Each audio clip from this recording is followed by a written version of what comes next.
Boa noite, meu nome é Guilherme Gouveia Fernandes, estou no terceiro semestre de Ciência da Computação. Prazer, meu nome é Samuel Fiuza, estou no terceiro semestre de Ciência da Computação. Boa noite, meu nome é Vitor Hugo Cruz, estou no terceiro semestre de Ciências da Computação na Unip. Boa noite, meu nome é Leonardo, eu estou no segundo semestre de Ciência da Computação na Unip. Boa noite, meu nome é Álvaro, eu também estou no terceiro semestre de Ciência da Computação na UNI. Boa noite, meu nome é Bruno Lelinho e eu sigo no terceiro semestre de Ciência da Computação na UNI. Bom, primeiramente a gente tem que iniciar o projeto no PowerShell, iniciar o Tomcat e compilar.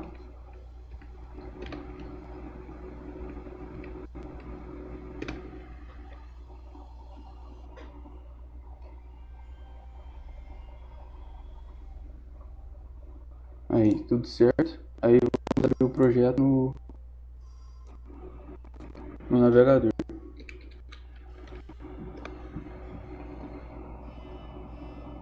Bom, a gente fez um projeto em Java, né, uma aplicação web, e que interage com um banco de dados PostgreSQL. E a gente forneceu as funcionalidades de create, read, update e delete também. E também gerenciamento de usuários. A gente fez a instalação no Tomcast, que o Samuel vai explicar como funciona. Bom, o nosso projeto está baseado no Tomcat. Foi com base em algumas pesquisas, um pouco para diferenciar um pouco, não seguir o padrão. Então, o Tomcat é um servidor web, na qual é desenvolvida uma aplicação em Java e pode ser executado. E foi isso que a gente usou, o nosso projeto, o banco de dados usando o Postgre e o próprio Java no servidor. Agora o Victor vai dar prosseguimento na database action. Vou falar um pouco sobre a database action.java. Para quem não sabe o que é, né? Que é um componente de sistema que está envolvido na execução do banco de dados, que serve para realizar ações como criar, ler, né, e atualizar e deletar o registro de um banco de dados. No, no database Java também temos conexão de bancos de dados e gerenciador de configurações como a URL, credenciais de login e o parâmetro de conexões.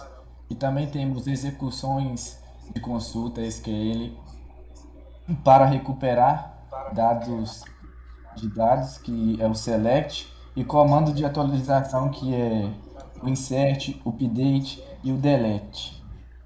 Aí o Samuel pode, se quiser falar alguma coisa aí.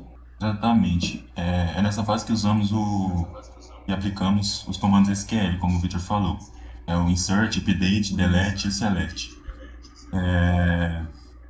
É uma estrutura basicamente dinâmica em SQL que é executada no banco de dados. Basicamente esse código em Java que realiza algumas operações no banco de dados e centraliza a lógica de acesso, que é o que o Guilherme vai complementar um pouco. Aqui sobre o Database Connection, a gente vai colocar o URL do local do arquivo, né? Tudo certinho.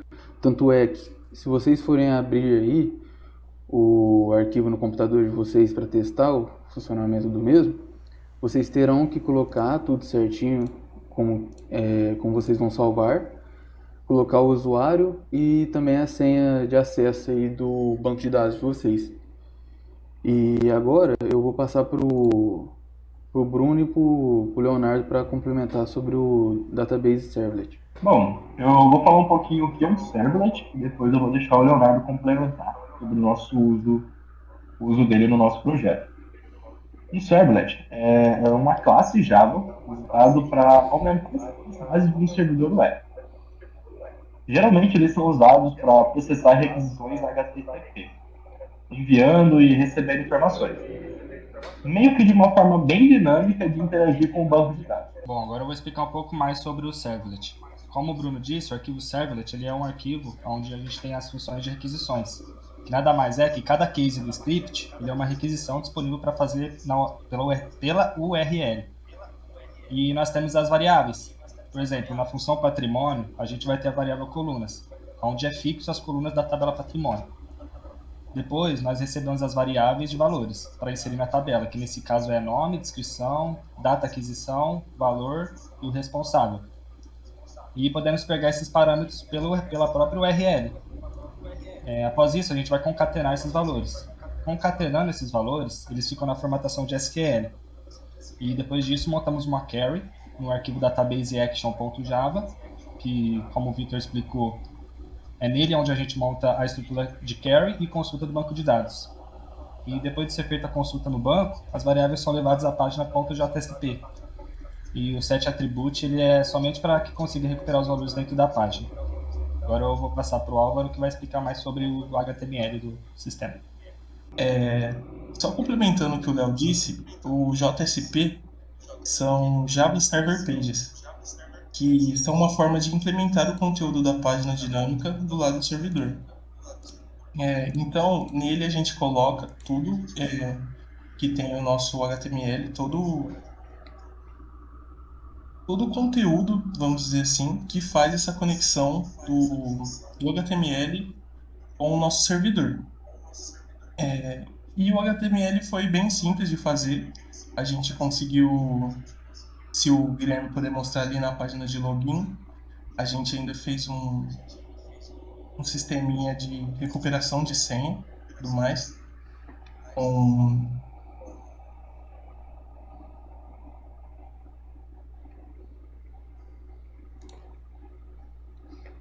Alô?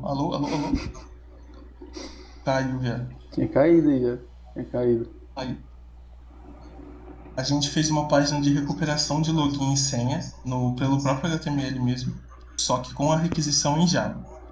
Bom, a parte do HTML foi bem simples de fazer, não requeriu muito trabalho, e a gente fez puxou alguns pacotes, por exemplo, com Ajax e com JavaScript também.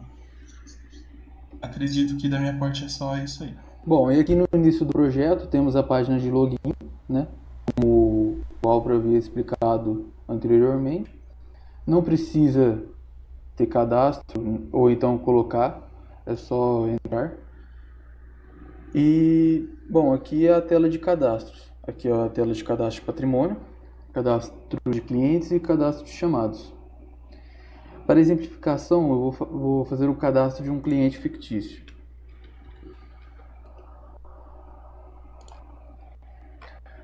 Bom, esta página quer dizer que foi concluído com sucesso o cadastro. Ao consultar, a gente vai ver aqui, este primeiro foi um teste que a gente havia feito e o segundo é o que a gente fez agora. Como vocês podem ver, está funcionando normalmente. Bom, para exemplificar aqui no patrimônio, eu vou fazer outro cadastro também.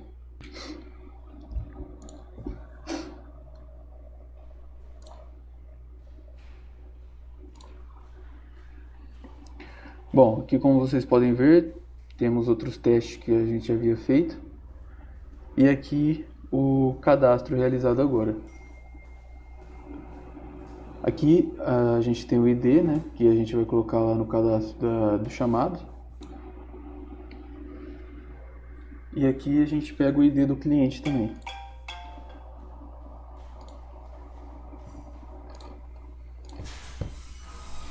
E aqui na consulta de chamado a gente tem o ID do cliente inserido, o cliente ID, né, que seria a chave estrangeira, patrimônio ID, que é a chave estrangeira também, a descrição e o status, né? Ou seja, foi tudo realizado com sucesso. Bom, no demais é isso. Aqui a gente tem a consulta dos patrimônios cadastrados, a consulta dos clientes cadastrados e a consulta dos chamados. Acho que deu pra entender legal a nossa proposta, né? Tipo, é mais um sistema de gerenciamento mesmo, né? Dá pra cadastrar cliente, patrimônio e o Uma base chamado. de gerenciamento, né? Queremos agradecer vocês, professores, pela proposta, né? Foi de grande desenvolvimento para o nosso grupo.